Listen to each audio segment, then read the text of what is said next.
جمال مصطفیٰ یا نظر طیبہ کی گلیوں. بسم اللہ الرحمن الرحیم. الحمدللہ رب العالمین والعاقبۃ للمتقین والصلاة والسلام علی سید الانبیاء والمرسلین وعلی آلہ واصحابہ وازواجہ واہل بیتہ وذریاتہ اجمعین. اعوذ باللہ من الشیطان الرجیم. بسم اللہ الرحمن الرحیم. ان اللہ وملائکتہ یصلون علی النبی یا ایہا الذین آمنوا صلوا علیہ وسلموا تسلیما. اللہم صلی علی محمد النبی الامی وعلی آلہ وسلم. بسم اللہ الرحمن الرحیم. رب اشرح لی صدری ویسر لی امری واحلل عقدۃ من لسانی یفقہوا قولی. بسم اللہ الرحمن الرحیم. وقل جاء الحق وزہق الباطل ان الباطل کان زہوقا. آج ہم اپنا درس نمبر 97 پڑھیں گے اور اس میں سب سے پہلے ہے ما قبل سے ربط. آئیے آغاز کرتے ہیں. بسم اللہ الرحمن الرحیم.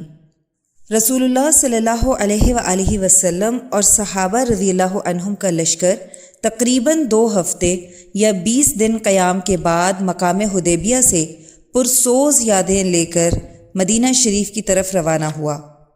سفر سے واپسی پر وحی الہی کا نزول ہوا. فتح مبین کی بشارت سنائی گئی. صلح حدیبیہ خود ہی شاندار فتح ثابت ہوئی اور جوق در جوق لوگ اسلام میں داخل ہونے لگے. مسلمان عورتوں کی ہجرت. Next heading.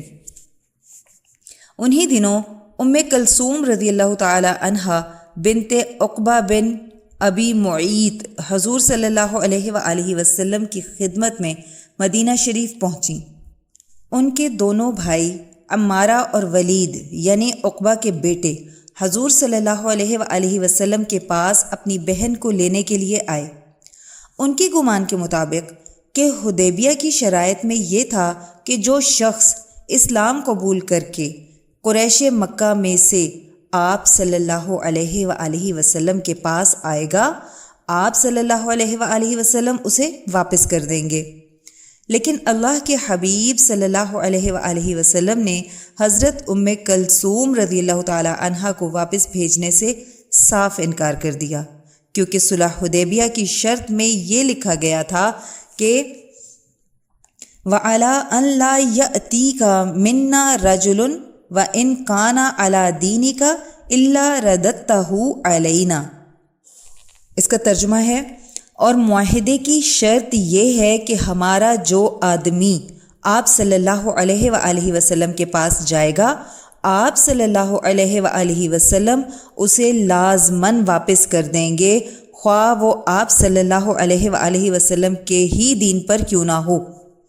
لہٰذا اس تحریر میں رجلن یعنی آدمی کا لفظ ہے، تو عورتیں اس معاہدے میں داخل ہی نہ ہوئیں. پھر اللہ تبارک و تعالی نے اسی سلسلے میں یہ آیت بھی نازل فرمائی. یا ایہا الذین آمنوا اذا جاءکم المؤمنات مہاجرات فامتحنوہن اللہ عالم بایمانہن فإن علمتموہن مؤمنات فلا ترجعوہن الی الکفار لا ہن حل لہم ولا ہم یحلون لہن وآتوہم ما انفقوا ولا جناح علیکم ان تنکحوہن اذا آتیتموہن اجورہن. سورہ ممتحنہ کی آیت نمبر 10. اس کا ترجمہ ہے اے ایمان والو، جب تمہارے پاس مسلمان عورتیں ہجرت کر کے آئیں تو ان کا امتحان لو کہ کس وجہ سے ہجرت کی ہے. پس امتحان لے کر اگر تمہیں معلوم ہو جائے کہ یہ واقعتاً مؤمن ہیں تو ان کو پھر کافروں کے پاس مت بھیجو. یہ عورتیں اب ان کافروں کے لیے حلال نہیں ہیں اور نہ وہ کافر ان کے لیے حلال ہیں. ان کافروں نے اب تک ان عورتوں پر جو خرچ کیا وہ ان کو ادا کر دو اور تمہارے لیے کوئی گناہ نہیں کہ تم ان مہاجر عورتوں کو مہر ادا کر کے ان سے نکاح کر لو. نیکسٹ ہیڈنگ ہے آیات مبارکہ میں عورتوں کے امتحان سے مراد۔ ایمان کے امتحان سے مراد ایمان کی ظاہری تحقیق ہے، جیسا کہ آیات مبارکہ میں ہے کہ دلوں میں ایمان کا حال تو اللہ سبحانہ و تعالی جانتے ہیں، یہ انسان کے بس کی بات نہیں۔ ایک روایت میں ہے کہ ایک عورت آپ صلی اللہ علیہ وآلہ وسلم کے پاس ہجرت کر کے پہنچی تو اس سے حلف لیا گیا کہ وہ سیر و تفریح کے لیے گھر سے نہیں نکلی ہے، نہ اپنے شوہر سے لڑ کر گھر سے نکلی ہے، نہ دنیا اور مال و دولت کے لیے گھر سے نکلی ہے، نہ کسی مسلمان مرد کی محبت میں گھر سے نکلی ہے، بلکہ قسم کھائے کہ اس نے اللہ اور اس کے رسول صلی اللہ علیہ وآلہ وسلم کی محبت میں اپنا گھر بار اپنا وطن چھوڑا ہے۔ جب عورت یہ حلف اٹھا لیتی ہے تو اس کو مکہ واپس نہیں بھیجا جاتا تھا، بلکہ اس کا مہر اس کے شوہر کو لوٹا دیا جاتا تھا۔ غرض ان آیات کے نزول کے بعد رسول اللہ صلی اللہ علیہ وآلہ وسلم نے عمارہ اور ولید کو صاف انکار کر دیا کہ تمہاری بہن حضرت ام کلثوم رضی اللہ تعالی عنہا تمہارے حوالے نہیں کی جائے گی۔ وہ دونوں بھائی مکہ واپس چلے گئے اور سارا قصہ قریش مکہ کو سنایا۔ اس تمام واقعے سے قریش مکہ کو یہ بات سمجھ میں آ گئی کہ عورتیں شرط میں شامل ہی نہیں۔ ان آیات مبارکہ کا دوسرا شان نزول۔ نیکسٹ ہیڈنگ ہے ایک روایت میں ہے کہ صلح حدیبیہ کے بعد عورتوں کی ایک جماعت حضور صلی اللہ علیہ وآلہ وسلم کے پاس آئی جو کہ مکہ مکرمہ سے ہجرت کر کے آئی تھیں۔ ان میں سبیہ بنت حرث رضی اللہ تعالی عنہا بھی تھیں۔ پیچھے ان کا شوہر لینے کے لیے آ پہنچا۔ اس نے آ کر حضور صلی اللہ علیہ وآلہ وسلم سے اپنی بیوی کا مطالبہ کیا۔ اس وقت یہ آیات مبارکہ نازل ہوئیں۔ پھر آپ صلی اللہ علیہ وآلہ وسلم نے سبیہ رضی اللہ تعالی عنہا سے حلف لیا۔ ان کے شوہر نے ان پر جتنا مال خرچ کیا تھا وہ سارا ادا فرمایا۔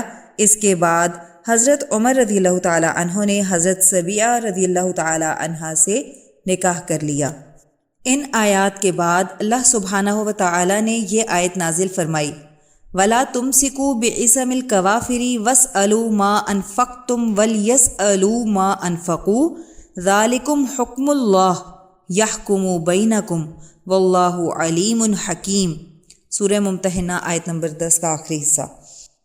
اے مسلمانوں، تم کافر عورتوں سے تعلق کو باقی مت رکھو۔ اس صورت میں جو کچھ تم نے خرچ کیا ہو ان عورتوں پر تو ان کافروں سے مانگ لو، اور جو کچھ ان کافروں نے خرچ کیا وہ تم سے مانگ لیں۔ یہ اللہ کا حکم ہے، اس کا اتباع کرو، وہ تمہارے درمیان فیصلہ کرتا ہے اور اللہ بڑا علم اور حکمت والا ہے۔ یعنی اللہ سبحانہ و تعالی نے منع فرما دیا کہ مسلمان مرد مشرک عورتوں کو اپنے نکاح میں باقی نہ رکھیں، لہٰذا تمام صحابہ کرام رضوان اللہ علیہم اجمعین نے مشرک عورتوں کو طلاق دے دی جو ان کے نکاح میں تھیں۔ نیکسٹ ہیڈنگ ہے صلح حدیبیہ فتح مبین کی جیتی جاگتی تصویر۔ حضرت ابو بصیر رضی اللہ تعالی عنہ۔ حضرت ابو بصیر رضی اللہ تعالی عنہ عتبہ بن اسد ثقفی کے بیٹے تھے۔ جب رسول اللہ صلی اللہ علیہ وآلہ وسلم صلح فرما چکے اور مدینہ طیبہ تشریف لے آئے تو اس وقت حضرت ابو بصیر رضی اللہ تعالی عنہ مسلمان ہو کر مکہ شریف سے بھاگ کر 7 دن پیدل مسافت طے کر کے بارگاہ نبوی صلی اللہ علیہ وآلہ وسلم میں حاضر ہوئے۔ کفار قریش نے فوراً ہی ان کے مطالبے کے لیے 2 لوگوں کو بھیجا۔ ان دونوں نے ایک خط آپ صلی اللہ علیہ وآلہ وسلم کی خدمت میں پیش کیا۔ حضرت ابی بن کعب رضی اللہ تعالی عنہ نے خط پڑھ کر اللہ کے حبیب صلی اللہ علیہ وآلہ وسلم کو سنایا۔ خط میں یہ تحریر تھا: محمد صلی اللہ علیہ وآلہ وسلم کو چاہیے کہ صلح حدیبیہ کی شرائط کے تقاضے کے مطابق حضرت ابو بصیر رضی اللہ تعالی عنہ کو لوٹا دیں۔ اس کے بعد رسول اللہ صلی اللہ علیہ وآلہ وسلم نے حضرت ابو بصیر رضی اللہ تعالی عنہ کو ان مشرکوں کے سپرد فرما دیا۔ حضرت ابو بصیر رضی اللہ تعالی عنہ عرض کرنے لگے: یا رسول اللہ صلی اللہ علیہ وآلہ وسلم، آپ صلی اللہ علیہ وآلہ وسلم مجھے ان مشرکوں کی طرف بھیج رہے ہیں؟ میں کن مشکلات سے رہائی حاصل کر کے آپ صلی اللہ علیہ وآلہ وسلم کے قدموں میں پہنچا ہوں۔ آپ صلی اللہ علیہ وآلہ وسلم مجھے ان کے حوالے نہ کیجیے۔ آپ صلی اللہ علیہ وآلہ وسلم نے فرمایا، قریش مکہ نے ہمارے ساتھ عہد کیا ہے اور تم یہ جانتے ہو کہ ہم بے وفائی نہیں کرتے، لیکن میں یہ دعا کرتا ہوں کہ اللہ تبارک و تعالی تمہارے معاملے میں کشادگی فرمائیں گے اور آزادی کی کوئی راہ پیدا فرمائیں گے۔ بہرحال جب وہ دونوں مشرک حضرت ابو بصیر رضی اللہ تعالی عنہ کو لے کر مکہ کی طرف روانہ ہوئے اور مقام ذوالحلیفہ پر پہنچے تو حضرت ابو بصیر رضی اللہ تعالی عنہ نے مسجد میں داخل ہو کر 2 رکعت نماز پڑھی۔ اس کے بعد کھانے کا سامان یعنی کھجور وغیرہ کھانے کے لیے نکال کر سامنے رکھی اور ان دونوں کو بھی اپنے ساتھ کھانے کے لیے بلایا تاکہ ساتھ بیٹھ جائیں۔ جب وہ کھانے لگے تو حضرت ابو بصیر رضی اللہ تعالی عنہ نے ایک سے کہا کہ تمہاری تلوار بہت عمدہ معلوم ہوتی ہے۔ اس مشرک نے کہا، اے حضرت ابو بصیر رضی اللہ تعالی عنہ، تم ٹھیک کہتے ہو، میں نے اس تلوار کو کئی بار آزمایا ہے اور اس نے میرا ہر بار ساتھ دیا ہے۔ حضرت ابو بصیر رضی اللہ تعالی عنہ نے باتوں باتوں میں کہا کہ ذرا مجھے دکھاؤ اپنی تلوار۔ اس مشرک نے اپنی تلوار حضرت ابو بصیر رضی اللہ تعالی عنہ کو دکھانے کے لیے دی اور حضرت ابو بصیر رضی اللہ تعالی عنہ نے تلوار ہاتھ میں لیتے ہی اس کی گردن اڑا دی۔ یہ سارا معاملہ دوسرا ساتھی دیکھ رہا تھا۔ وہ خوفزدہ ہو کر مدینہ شریف کی طرف بھاگا اور آپ صلی اللہ علیہ وآلہ وسلم کی خدمت میں حاضر ہوا اور کہنے لگا، اے محمد صلی اللہ علیہ وآلہ وسلم، میرا ساتھی مارا گیا ہے اور میری جان بھی خطرے میں ہے۔ اس وقت حضرت ابو بصیر رضی اللہ تعالی عنہ بھی اسی مشرک کی سواری پر سوار ہو کر آپ صلی اللہ علیہ وآلہ وسلم کی خدمت میں حاضر ہوئے۔ رسول اللہ صلی اللہ علیہ وآلہ وسلم کا شاندار ایفائے عہد۔ رسول اللہ صلی اللہ علیہ وآلہ وسلم نے حضرت ابو بصیر رضی اللہ تعالی عنہ کو دیکھ کر فرمایا، اے ابو بصیر رضی اللہ تعالی عنہ، تم یہاں کہاں؟ حضرت ابو بصیر رضی اللہ تعالیٰ عنہ عرض کرنے لگے، یا رسول اللہ صلی اللہ علیہ وآلہ وسلم، جب میں مکہ سے بھاگ کر آیا تھا پھر کافروں نے مطالبہ کیا اور آپ نے مجھے ان کے حوالے کر دیا اور میں ان کے ساتھ واپس چلا گیا۔ اب اگر میں ان سے لڑ کر اپنی جان بچا کر خود واپس آ جاؤں تو اب آپ مجھے ان کے ساتھ نہیں بھیج سکتے، کیونکہ آپ نے ایک مرتبہ مجھے واپس کر کے اپنا معاہدہ پورا فرما لیا ہے۔ آپ صلی اللہ علیہ وآلہ وسلم نے فرمایا، مفہوم حدیث ہے، اے ابو بصیر رضی اللہ تعالی عنہ، تمہاری وجہ سے دونوں فریق میں جنگ بھڑک سکتی ہے، اس لیے معاہدے کی روح سے ہم تمہیں واپس کر دیں گے۔ آپ صلی اللہ علیہ وآلہ وسلم نے اس بچ جانے والے مشرک سے کہا کہ ابو بصیر رضی اللہ تعالی عنہ کو لے جاؤ۔ وہ مشرک کہنے لگا، ہم 2 بندے اس کو نہیں لے جا سکے، میں اکیلا کیسے اس کو لے جاؤں گا؟ آپ صلی اللہ علیہ وآلہ وسلم نے فرمایا، دیکھو ہم نے تو معاہدے کی روح سے اس کو واپس کر دیا، تم لوگ اپنے قیدی کی ذمہ داری نہ اٹھا سکو اور اس کی حفاظت نہ کر سکو تو اس بات کے ہم ذمہ دار نہیں۔ مشرک نے کہا، میں مکہ جا کر ساری صورتحال بتاتا ہوں، پھر جو فیصلہ ہو آگاہ کر دیا جائے گا۔ وہ مشرک اکیلا ہی مکہ چلا گیا۔ آپ صلی اللہ علیہ وآلہ وسلم نے حضرت ابو بصیر رضی اللہ تعالیٰ عنہ سے فرمایا، تم مدینے میں نہیں رہ سکتے، کیونکہ مکہ والے پھر تمہارا مطالبہ کریں گے اور میں تمہیں ان کے حوالے کر دوں گا۔ اگر تم بچنا چاہتے ہو تو پھر مدینہ میں مت رہو۔ جب مکہ والے ہم سے تمہارا مطالبہ کریں گے تو ہم کہہ دیں گے کہ ابو بصیر رضی اللہ تعالیٰ عنہ مدینہ میں نہیں ہیں۔ حضرت ابو بصیر رضی اللہ تعالیٰ عنہ عرض کرنے لگے، یا رسول اللہ صلی اللہ علیہ وآلہ وسلم، آپ کی چاہت یہی ہے تو میں مدینہ سے چلا جاتا ہوں۔ ہماری نیکسٹ ہیڈنگ ہے مقام عیس، بے کس و مجبور مسلمانوں کی پناہ گاہ۔ حضرت ابو بصیر رضی اللہ تعالیٰ عنہ وہاں سے نکلے اور مکہ اور مدینہ کے درمیان مقام عیس، ایک جگہ کا نام ہے، پہنچے۔ ساحل سمندر کے قریب یہ جگہ واقع ہے۔ مشرکین کے تجارتی قافلے اسی راستے سے گزرتے تھے۔ مکہ مکرمہ میں موجود مشرکین مکہ کے ظلم و ستم سے مجبور مسلمانوں کو جب حضرت ابو بصیر رضی اللہ تعالیٰ عنہ کے ٹھکانے کی اطلاع ملی تو سب سے پہلے حضرت ابو جندل رضی اللہ تعالیٰ عنہ حضرت ابو بصیر رضی اللہ تعالیٰ عنہ کے پاس پہنچے اور دیکھتے ہی دیکھتے تقریباً 70 مسلمان ان کے پاس آ کر جمع ہو گئے، کیونکہ وہ مدینہ نہیں جا سکتے تھے۔ معاہدے کی روح سے انہیں واپس کر دیا جاتا۔ باقاعدہ مسلمانوں کا ایک لشکر مقام عیس پر جمع ہو چکا تھا۔ قریش مکہ کا جو بھی تجارتی قافلہ وہاں سے گزرتا، یہ لوگ ان کے اموال ضبط کر لیتے اور جو مال غنیمت حاصل ہوتا اسی سے گزر اوقات کرتے۔ نیکسٹ ہیڈنگ ہے قریش مکہ کی طرف سے صلح حدیبیہ کی ایک شرط پر عمل نہ کرنے کا فیصلہ۔ جب قریش مکہ تک یہ خبریں پہنچنے لگیں کہ آئے دن مسلمان شام سے آنے والے تجارتی قافلوں کے اموال ضبط کر لیتے ہیں، اس وقت ابو سفیان کچھ لوگوں کے ساتھ آپ صلی اللہ علیہ وآلہ وسلم کی خدمت میں آیا اور کہنے لگا، ہم آپ کو اللہ کا اور قرابتوں کا واسطہ دے کر آپ سے درخواست کرتے ہیں کہ آپ حضرت ابو بصیر رضی اللہ تعالی عنہ اور ان کے ساتھیوں کو اپنے پاس مدینہ بلا لیجئے۔ ہم ان کی واپسی کا مطالبہ نہیں کریں گے، ہم اپنی شرط واپس لیتے ہیں کہ مکہ سے جو مسلمان ہو کر آپ کی خدمت میں آئے گا آپ کے پاس رہے گا، بلکہ ہم خود ان مسلمانوں کو امان دینے کے لیے تیار ہیں۔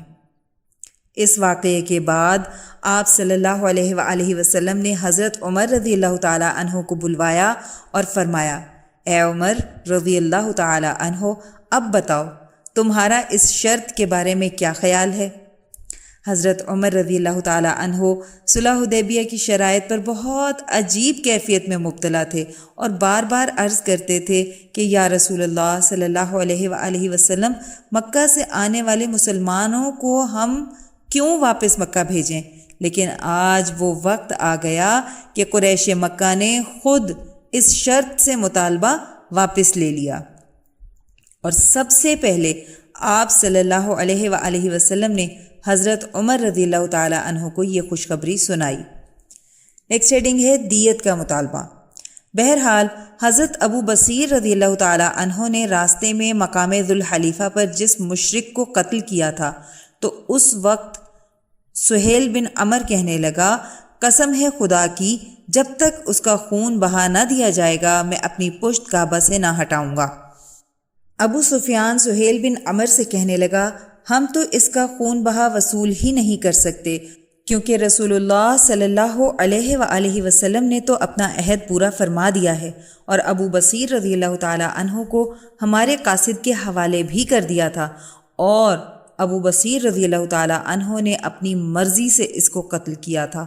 محمد صلی اللہ علیہ وآلہ وسلم نے حکم نہیں دیا تھا، اور ہم خود خون بہا ابو بصیر رضی اللہ تعالیٰ عنہ کے خاندان والوں سے بھی نہیں لے سکتے، کیونکہ ابو بصیر رضی اللہ تعالیٰ عنہ مسلمان ہیں اور خاندان والے مشرک ہیں۔ حضرت ابو بصیر رضی اللہ تعالیٰ عنہ کی وفات۔ Next heading. بہرحال قریش مکہ کی درخواست پر آپ صلی اللہ علیہ وآلہ وسلم نے حضرت ابو بصیر رضی اللہ تعالیٰ عنہ کی طرف ایک خط روانہ فرمایا جس میں تحریر تھا کہ اے ابو بصیر رضی اللہ تعالیٰ عنہ، تم اپنے تمام ساتھیوں کے ساتھ ہمارے پاس مدینہ آ جاؤ۔ جب آپ صلی اللہ علیہ وآلہ وسلم کا خط مبارک حضرت ابو بصیر رضی اللہ تعالیٰ عنہ کے پاس پہنچا، اس وقت ان کی آخری سانسیں چل رہی تھیں۔ اسی حالت میں آپ صلی اللہ علیہ وآلہ وسلم کا خط مبارک پڑھتے جاتے، خوش ہوتے جاتے، خط مبارک کو کبھی سر پر رکھتے، کبھی آنکھوں سے لگاتے، کبھی سینے سے لگاتے، اور اسی حالت میں ان کی روح پرواز کر گئی اور خط مبارک ان کے سینے پر تھا۔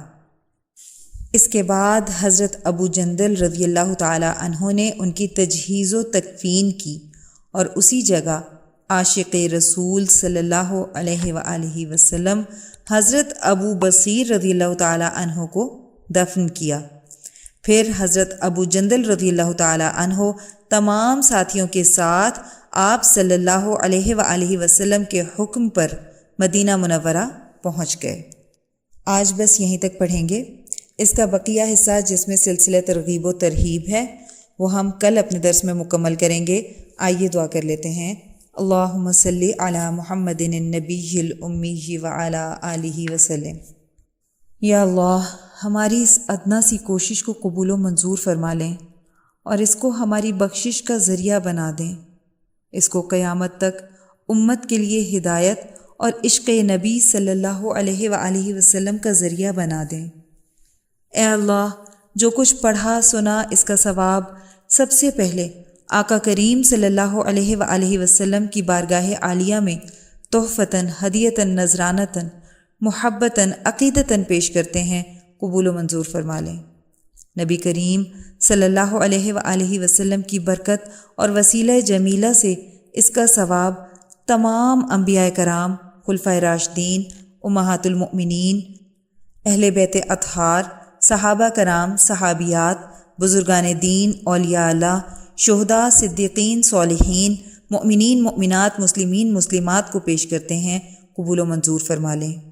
الہی، اس کا ثواب سلسلہ قاسمیہ، عزیزیہ، نقشبندیہ، مجددیہ کے تمام بزرگان، بالخصوص شیخ الاولیاء حضرت مولانا مہر محمد صاحب رحمۃ اللہ علیہ، شیخ الحدیث حضرت مولانا عبدالحکیم صاحب رحمۃ اللہ علیہ، اور شیخ الاسلام حضرت مولانا محمد عبدالعلیم قاسمی صاحب رحمۃ اللہ علیہ کو پہنچا دیں، اور ہمارے بزرگان کے بلند درجات کو اور بھی زیادہ بلند فرما دیں، اور ان پر اپنی رحمت خاصہ کا نزول فرما دیں۔ یا اللہ، ہمارے مرشد گرامی حضرت شیخ عزیز القاسمی حکیمی مہروی نقشبندی مجددی دامت برکاتہم العالیہ پر اپنا خاص فضل اور خانقاہ اور مدرسے پر اپنا خصوصی کرم فرما دیں، اور انہیں امت کے لیے ہدایت و شفا کا ذریعہ بنا دیں۔ آمین بحرمت سید المرسلین صلی اللہ علیہ وآلہ وسلم۔ سبحان ربک رب العزت عما یصفون وسلام علی المرسلین والحمد للہ رب العالمین۔